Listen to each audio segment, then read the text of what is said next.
थोड़ा ध्यान से मेरी बात सुन लें। पहली बात तो यह है कि हुजूर संत कृपाल सिंह जी महाराज के जन्म दिवस के बंधन पर बहुत लोगों के मन में अरमान रहता है कि कोई शब्द पढ़ें, भजन बोलें या कोई चीज करें, लेकिन हमारी मजबूरी यह रहती है कि समय की एक सीमा है और तुरंत हम किसी प्रोग्राम को इंक्लूड नहीं कर पाते, क्योंकि जो अगला भंडारे के लिए बोलने वालों के नाम हैं वो करीब करीब अभी से निश्चित करके मेरा वहां प्रोग्राम था। मैंने वहां लोगों को बताया कि जब आदमी ध्यान की क्रिया करता है तो अंतर में रोशनी आती है, नाद सुनाई देता है और उससे आगे फिर परमात्मा का दर्शन होकर हम उसमें जाकर समा जाते हैं। तो एक भाई ने वहां पर कहा, कहने के स्वामी जी आपकी बात तो ठीक है लेकिन हमें आपकी जरूरत नहीं। मैंने कहा क्यों? कहने लगे हमारे यहां बड़ी रोशनी का इंतजाम है, हमारे यहां बिजली कभी नहीं जाती, 24 घंटे बिजली रहती है। पिछले 23 साल में एक बार भी बिजली नहीं गई है और उससे हम रोशनी का इंतजाम करके उसमें बैठ जाएंगे और हमारे यहाँ म्यूजिकल इंस्ट्रूमेंट है, हम उससे नाद सुनते रहेंगे। तो इस तरह से हम इस काम को अपने आप ही करते रहेंगे।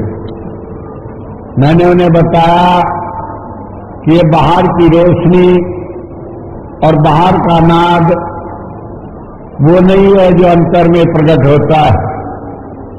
जब मैंने ये बात कही तो वो आदमी नाराज होकर कहने लगा कि बाजी जो आप कहते हैं वो तो ठीक है और जो हम बता रहे हैं वो ठीक नहीं है, ऐसे कैसे होगा? तो मैंने उन्हें बताया कि अंतर का नाद चेतन है, वो परमात्मा से प्रकट है और वो हमें ले जाकर परमात्मा में मिला देता है। आज मैं उसी के संदर्भ में वेद का एक मंत्र आपके सामने रख रहा हूं। ये ऋग्वेद में पहले अध्याय में 164 सूक्त में 48वां मंत्र है। इस मंत्र में बताया है द्वादश हृदय चक्रम एकम। द्वादश कहते हैं 12 को, 10 और 2 कि 12 प्रकाश के द्वारा हम अच्छी तरह उसे धारण करके, संत हमें उन 12 प्रकाश को अच्छी तरह धारण कराकर हमें एक परमात्मा के साथ जोड़ता है। तो बात ये समझ लेने की है, चाहे 12 रोशनी आए, चाहे 11 नाद आए, चाहे सोम की धाराएं आए, चाहे वो भगवान राम का दर्शन हो या काली का दर्शन हो अंतर में, उन सब का उद्देश्य एक परमात्मा के साथ जोड़ना है। कई बार लोग कहते हैं हिंदुओं का धर्म बहुदेवतावादी है कि इसमें बहुत सारे देवताओं की बात है, हजारों करोड़ों देवता है, लेकिन मैं बतला दूं कि 33 श्रेणियां हैं देवताओं की और उस श्रेणी में एक होता है 32वां प्रजापति या संत। इन्होंने ही ज्यादा गड़बड़ की है, क्योंकि ये तो हजारों लाखों खुदी हैं। जब से दुनिया बनी न जाने कितने करोड़ों संत आए और हम उन करोड़ों को समझते हैं इतने देवता हैं। भगवान राम है, भगवान कृष्ण है, महात्मा बुद्ध है, महावीर स्वामी है, हजरत मोहम्मद साहब है, और उससे हम कहते हैं कि लाखों तो यही हो गए, करोड़ों हो गए। तो फिर कैसे कहते हैं कि ये एक ही श्रेणी है? लेकिन ये सब के सब संत श्रेणी में आते हैं, परमात्मा के अवतार रूप में आते हैं। इन्हें हम सबको अलग अलग नहीं गिन सकते और इसलिए हमेशा कहा है कि संत न पैदा होता है न मरता है। कारण यह है वो एक सतत प्रवाहित धारा है जो सृष्टि के आदि में आई और अंत तक वो इसी तरह बहती रहेगी। और ये बीच बीच में उसके आउटलेट्स हैं, ये उसके प्रकट होने के स्थान है। ये वो स्थान है, वो बल्ब के रूप में है, जिससे हम बिजली को प्रकाश के रूप में देखते हैं। या हम कह सकते हैं ये नदी के वो घाट हैं जिनमें लोग स्नान कर सकते हैं। गंगा एक है जो गंगोत्री से बहकर आई और समुद्र में जाकर मिल गई, लेकिन जगह जगह जो घाट हैं, जो संत के रूप में जिन्हें हम जानते आए हैं, ये सब उसके एक घाट, नदी के घाट है, इसलिए आप इन्हें अलग नहीं कर सकते। तो बताया, चाहे हमें कोई प्रकाश दिखाई दे, किसी तरह का नाद सुनाई दे, किसी संत महात्मा का, किसी महापुरुष का, किसी परमेश्वर के इनकार्नेशन का हमें अंतर में कोई दर्शन हो, आखिर में इन सब का उद्देश्य एक परमात्मा के साथ जोड़ना। लेकिन इसमें एक मंत्र में कहा कि प्रद है कि वो हमें अच्छी तरह, प्रय कहते हैं अच्छी तरह, सम्यक रूप से, ध्यय माने धारण कराता है। अब सम्यक रूप से धारण कराना क्या है कि हमारे मन में ये बात बैठ जाए, हम इसे स्वीकार कर लें कि ये बात ठीक है। इसके लिए हमें जरा समझना पड़ेगा। मुझे एक पुरानी कहानी याद आती है। एक बार 1976 की बात, जब मैंने लखनऊ में महाराज जी के जन्म दिवस के भंडारे के समय पर नामदान दिया, तो उस समय हमारे गुप्ता जी जो अजमेर से आए थे, वो आकर कहने लगे, स्वामी जी दया कर दें, मेरी पुत्र वधू को नाम मिल जाए। मैंने कहा अच्छा मिल जाएगा। अब उन्होंने बड़े खुश हुए, बहुत सारे फल, बहुत सारी मिठाइयां लाए कि उसके बाद लोगों को बांटेंगे कि उनकी पुत्र वधू को नाम मिल गया। लेकिन जाकर जब उन्होंने उनसे कहा, कहने के बेटी तुम नाम लोगी, कहने के मैं नाम वाम कुछ नहीं लेती। अब वो मेरे पास आए, कहने लगे वो तो मना करती है, नाम नहीं लेंगे। मैंने कहा नहीं लेंगे, आप फिक्र न कीजिए। वो दोबारा ही आकर कहे, उन्होंने दोबारा मना कर दिया। फिर उन्होंने मेरे पास कहा, मैंने कहा अच्छा मैं जाता हूं। मैं उनके पास गया, मैंने कहा उषा नाम लोगी, कहने लगे हाँ नाम लूंगी। तो नाम लेने की बात करके वो आकर बैठ गई अपने आप। उसके बाद जब नाम दिया, तो नाम देने के बाद बहुत सारे आदमी बैठे थे, तो एक एक आदमी से मैं पूछ रहा था। जब उनका नंबर आया, कहने लगे हाँ रोशनी तो मुझे भी दिखाई दी। मैंने कहा कैसे? कहने लगा आंख बंद कर लेते हैं तो बाहर की रोशनी मालूम पड़ती रहती है, नई बात क्या है? मैंने कहा कुछ लोग बता रहे हैं उन्हें दर्शन हुआ। कहने लगा आप सोचते ये सारे सच बोल रहे हैं, ये सारे झूठ बोल रहे हैं कि मुझे कोई दिखाई नहीं दिया। मैंने कहा नहीं ऐसी बात नहीं। फिर उसके बाद में शाम को उन्होंने मुझे भोजन के लिए आमंत्रित किया, मैं गया, वहां पर बात होने लगी। तो वो कहने लगी ये सारी बातें कोई विश्वास के लायक नहीं है। और इस तरह से वो चलती रही। और उसके बाद में सेवा भी उन्होंने बहुत की।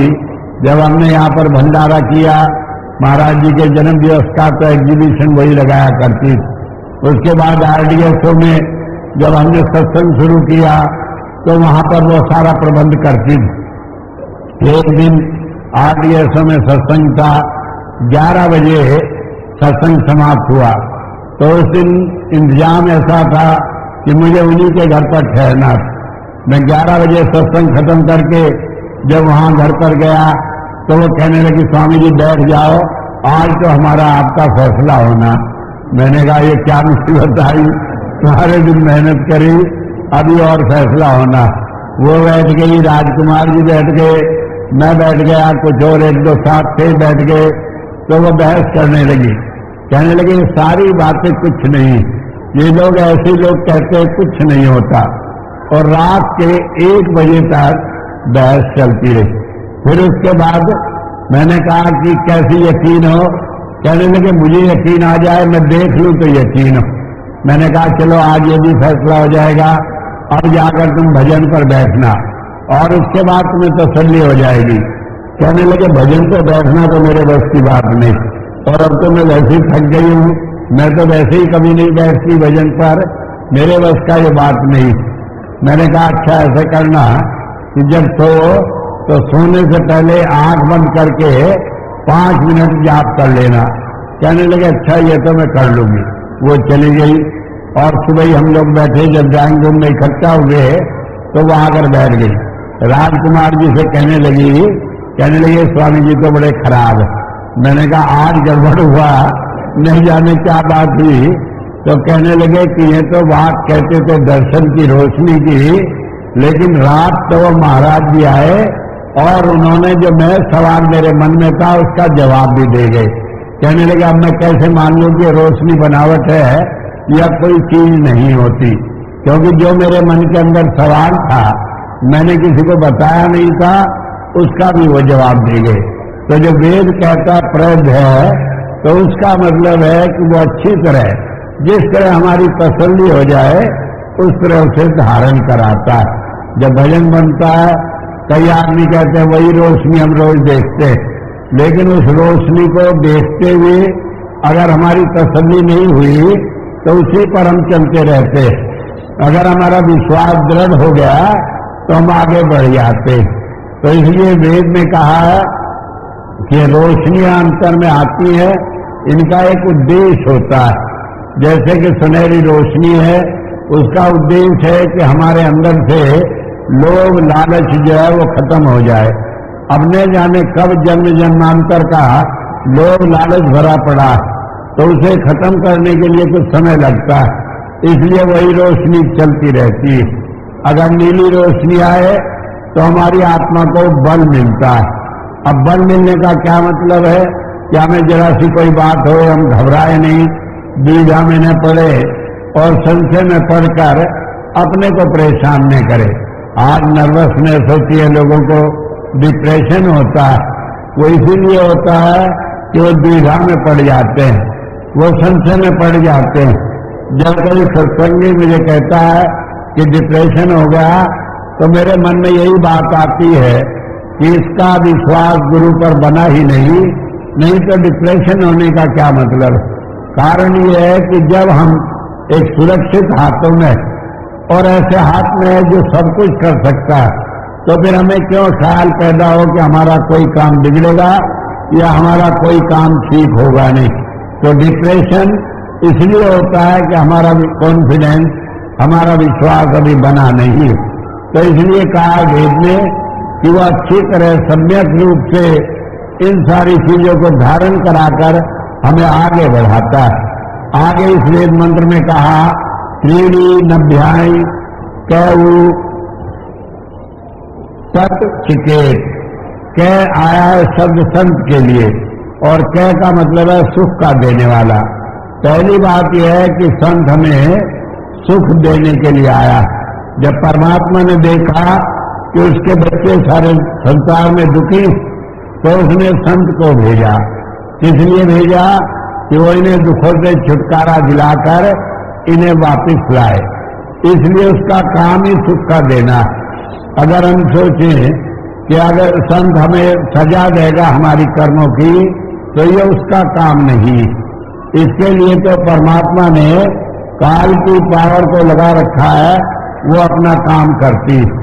संत तो उस काल से के जाल से जीवों को निकालकर किसी तरह परमात्मा के देश में ले जाता है।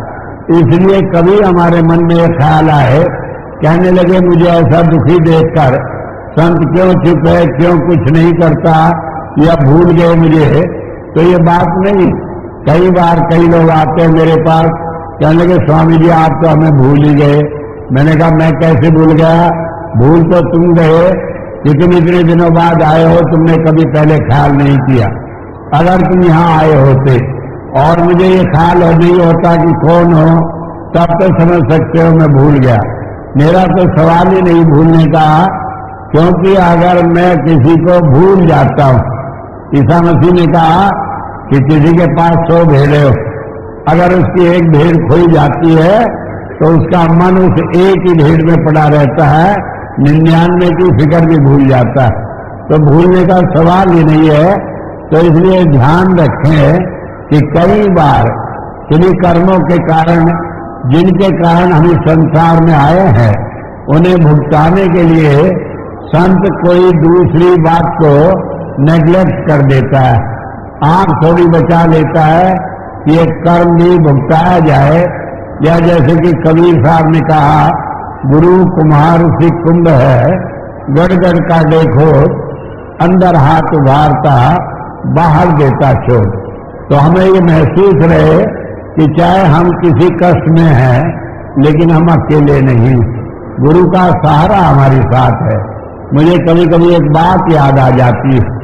एक आदमी था, वो बहुत परेशान था, वो बड़ा भक्त था ईश्वर का। तो एक बार ईश्वर को वो रोकर कहने लगे मैं बहुत दुखी हूँ, मैं बहुत अकेला उस दुनिया में, परमात्मा तुम मुझे हमेशा मेरे साथ रहना। परमात्मा ने कहा कि अच्छा मैं तुम्हारे साथ रहूंगा। अब वो खुश हो गया। एक बार वो जा रहा था रेगिस्तान में को, तो बहुत परेशान था, बहुत दुखी था। तो उसमें उसके पैर के निशान बनते जा रहे थे। जब उन सारी परेशानियों से निकल गया तो वो जाकर बैठा और भजन करने लगा। परमात्मा प्रकट हुआ, कहने लगे तुमने अपना वायदा नहीं निभाया। परमात्मा कहने लगा क्या नहीं निभाया? कहने लगे ये नहीं निभाया, तुमने कहा था कि मैं तुम्हारे साथ रहूंगा। कहने लगे मैं तो साथ रहा, परमात्मा ने कहा। कहने लगे जब माया देखो सब जगह एक ही आदमी के पैर के निशान है, दूसरे के नहीं, तो तुम मेरे साथ नहीं थे। तो परमात्मा ने कहा ये पैर के निशान मेरे हैं, तुम्हारे नहीं। कहने लगे मेरे कहाँ गए? कहने लगे तुम्हें तो मैं अपनी गोद में लिए हुए था, इसलिए तुम्हारे पैर के निशान बने नहीं। तो बात ये समझ लेने की, हम अपने मन से सोच लें कि वो हमारे साथ नहीं है, लेकिन जब उसने एक बार कह दिया वो साथ है और कोई ऐसी स्थिति नहीं हो सकती। मैं तो कहता हूं कि चाहे शिष्य कितना ही बुरा से बुरा काम कर ले, चाहे उसे अपने कर्मों के कारण नरकों में जाना पड़े, तब भी गुरु से छोड़ता नहीं है, उसके कारण नरकों में भी जाता है। इसलिए कोई भी इस बात को मन से निकाल दे कि भाई हम गुरु की शरण में है, हमारी बुराई देखकर, हमारी कमियां देखकर वो हमें छोड़ देगा, ऐसी कोई बात नहीं। आगे वेद में आगे एक मंत्र में इसी ने कहा है अस्मिन साकम त्रिशता न। कहा अस्मिन माने हमें, साकम माने साथ साथ, त्रिशता माने वासना मिटाने वाली 3 धाराएं न जरूर देता है। ये मत सोचें कि वो सफाई नहीं करता। आप इस भ्रम में बिना रहे कि अगर आप लाड प्यार में हैं तो आपके कर्मों का भुगतान आपको नहीं करना पड़ेगा, कर्म तो सारे भुगतने पड़ेंगे। क्योंकि हुजूर बाबा सावन सिंह जी महाराज कहते थे कि कोई आदमी मैले कपड़ों को बक्से में नहीं रखता, उसे तो धोकर साफ करके ही रखना पड़ता है। एक बार किसी आदमी ने कहा कि आपने एक नियम बताया कि 4 जन्मों में मोक्ष मिल जाती। मान लीजिए किसी सत्संगी का 4था जन्म हो और वो कहे कि अब तो 4था जन्म है, अब तो मोक्ष मिल रही है, तो इसलिए मैं कुछ नहीं करूंगा, तो आप क्या करेंगे? तो हुजूर कहने लगे कि जब कपड़ा वैसे नहीं धुलता तो धोबी डंडा संभाल लेता है। बात समझ ले कि धोबी डंडा संभाल लेता है, पीटता है, छेदता है, लेकिन कपड़े जब साफ हो जाते हैं तभी उन्हें बक्सों में रखता है। तो मैं चाहूंगा कि आप ऐसा अवसर में आने दे कि भाई कहीं डंडे की नौबत आए। और डंडे की नौबत क्या होती है? स्वामी जी महाराज ने कहा कि जब किसी जीव को मेरा डर नहीं रहता तो थोड़ी देर में उसे काल के सामने कर देता कि मेरी नहीं मानता तो इसकी मानेगा, तब भी लौटकर मेरे पास आएगा। लेकिन बात ये समझ लेने की कि संत एक मर्यादा में बंधे गए, उन्हें जब तक जीव का एक एक कर्म का भुगतान नहीं करा देते तब तक किसी को वापस घर नहीं ले जा सकते। इसलिए जरूरी है कि हम कहना माने और बताए हुए रास्ते पर चले तो अच्छी बात। मैंने कई बार सत्संग में सुना, हुजूर महाराज जी की पत्नी माता कृष्णावंती बीमार थी, उन्हें कैंसर हो गया था, तो बहुत परेशान रहती। उन्हें जब लैट्रिन होती तो एक दिन में कई बार 50-60 होती रहती, नहीं होती तो कई दिन तक नहीं होती। जब लैट्रिन होती तो ये बुरा हाल कि सारे कमरे में दीवारों तक पर भी छींटे पड़ जाते, सेवादार भी काम करते, लेकिन फिर भी कष्ट उन्हें था। तो एक दिन महाराज जी उनके पास आए और कहने लगे, देख कृष्णवंती, जो बाबा जी तुम्हें आए हैं और वो कहने लगे तुम्हारे कष्ट को देखकर, तो उन्हें यूं मत कहना, कहने लगे ये कष्ट दूर कर दो। कहने लगे क्यों, मेरा गुरु है और फिर तकलीफ मुझे, आपको थोड़े ही, मैं इतनी परेशान हूं, अगर वो आएंगे तो मैं क्यों ना कहूं। कहने लगे वो दया द्रवित होकर तुम्हारा कष्ट दूर कर देंगे, लेकिन संत जो है कोई परमात्मा के नियम को बदल नहीं सकते, तो इसी कारण तुम्हें जन्म लेकर दोबारा आना पड़ेगा। तो अच्छा है कि इसी जन्म में भुगत लो, यही आखिरी जन्म हो जाए, इसलिए तुम इस बात को मत करना। तो बात ये समझ लेने की, मैंने कई बार बताया कि जब मैं नौकरी में था मैं नहीं चाहता था हरदोई आना, क्योंकि मैं सोचा यहाँ सत्संग नहीं होता तो मेरा दिन कैसे कटेगा, और मैंने बड़ी कोशिश की कि मैं नहीं जाता। दुनिया भर की सारी सिफारिशें करा दी, लेकिन मेरा ट्रांसफर कैंसिल नहीं हुआ। जब मैं लौट कर घर गया, भजन पर बैठा, महाराज जी कहने लगे तुम नहीं जाना चाहते हरदोई? मैंने कहा नहीं जाना चाहता। मैंने कहा आपको मालूम नहीं इतनी कोशिश की? कहने लगे मालूम तो है। मैंने कहा फिर क्या तमाशा देख रहे थे कि मालूम है, आखिर नहीं जाना चाहता तो इतनी दिक्कत क्यों? कहने लगे अच्छा आप चले जाओ और डायरेक्टर से कह दो तो तुम्हारा ट्रांसफर रुक जाएगा। मैंने कहा 7 दिन तक मिनिस्टरों ने कह लिया, दूसरों ने कह लिया, लेकिन डायरेक्टर माना नहीं। कहने लगे मैं कह दूंगा। और उसके बाद मैं लखनऊ पहुंचा, डायरेक्टर ने मुझे देखा, देखते बुलाया कि क्यों आए हो आज फिर? मैंने कहा कि ये कहने आया हूं मेरा ट्रांसफर आप हरदोई न करें। कहने लगे पिछले 7 दिन तक क्या कहते रहे?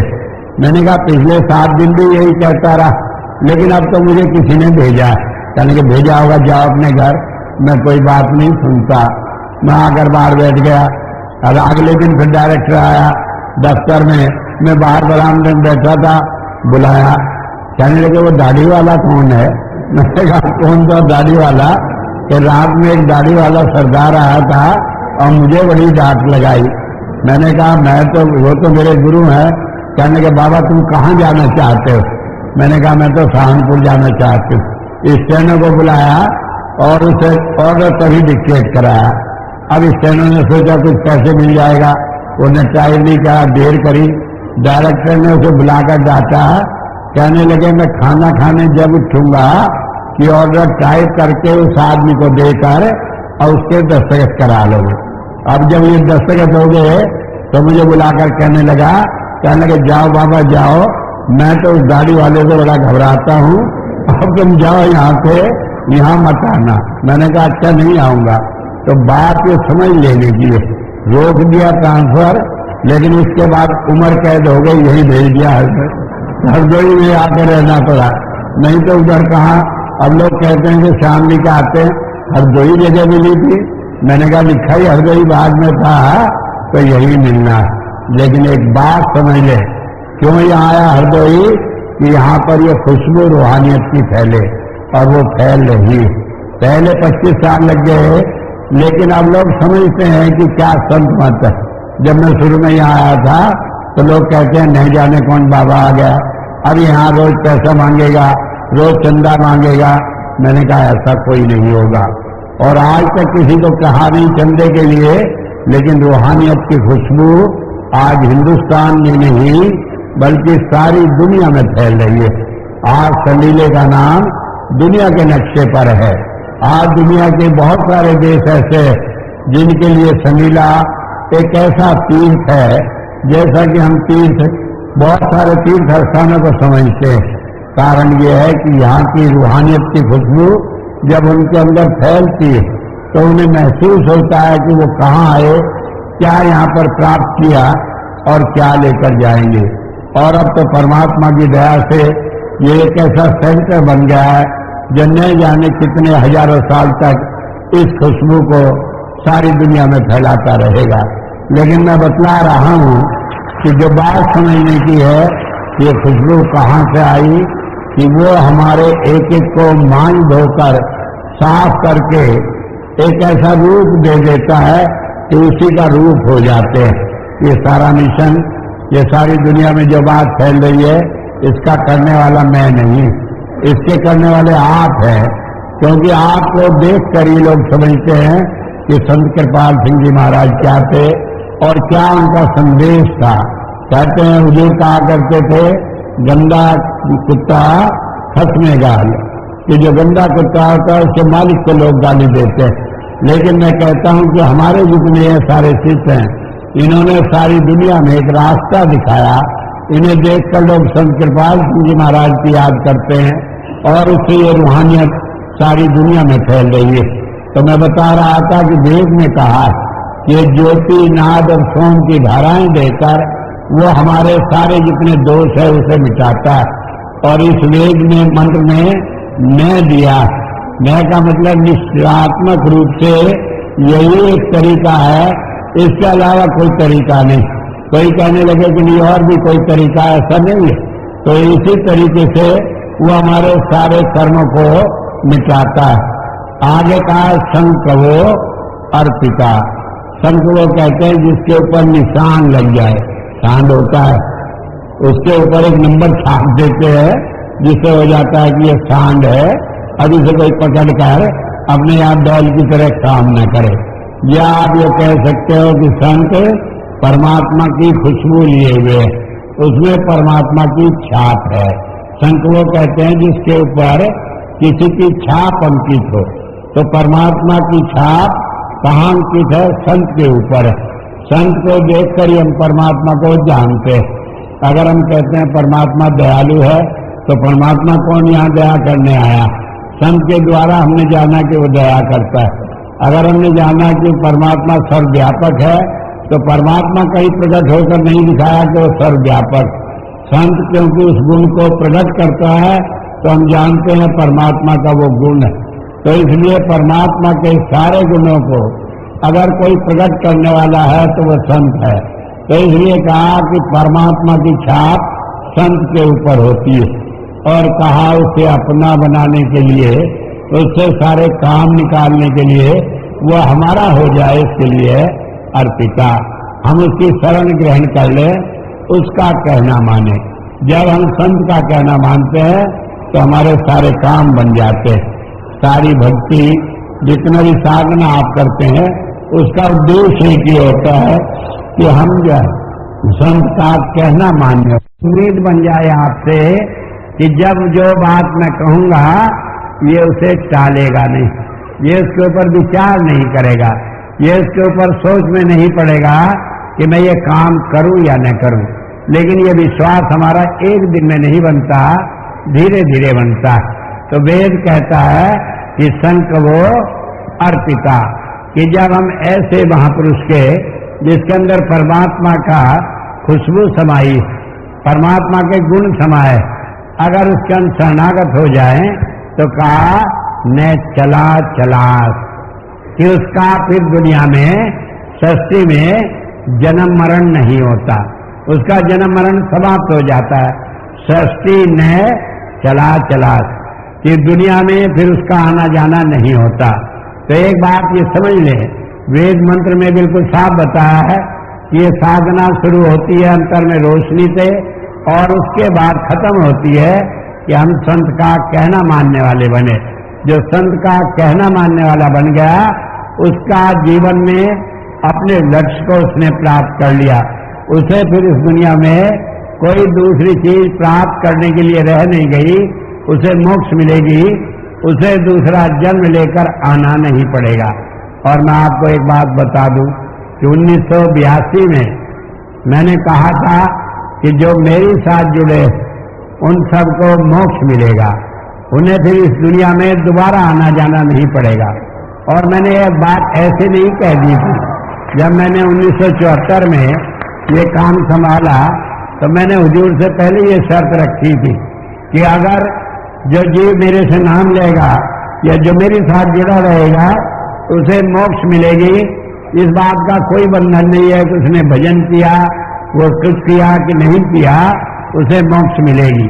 और हुजूर ने जब ये बात मान ली, तभी मैंने इस बात को इस काम को अपने सिर पर लिया। तो मैं आखिर में एक बात कहकर बात खत्म करूंगा कि ये सारा हमारा इम्तिहान था जीवन में, जिसमें गुरु परीक्षक बनकर हमें नंबर देता है, पास करता है कि हम पास हो गए। क्योंकि डे ऑफ जजमेंट जब हम मरते हैं तो संत का निर्णय होता है कि मोक्ष का अधिकारी है, उसे मोक्ष मिल जाए। तो मोक्ष जिसे कहते हैं उसे मैं अगर अपनी दुनियावी लैंग्वेज में कहूं तो कोई आदमी ऑनर्स से पास होना। जैसे ही पास होता है तो एक आदमी ऑनर्स से पास होते हैं बहुत अच्छे नंबरों से। तो बात ये समझ लें कि मैंने सबको आपको 1982 में ही ऑनर्स से पास कर दिया, क्योंकि जब मोक्ष मिल गई अभी तो थोड़ी ताली बजाई, बाद में सोचना पड़ेगा कि बजाना गलत रहा कि सही।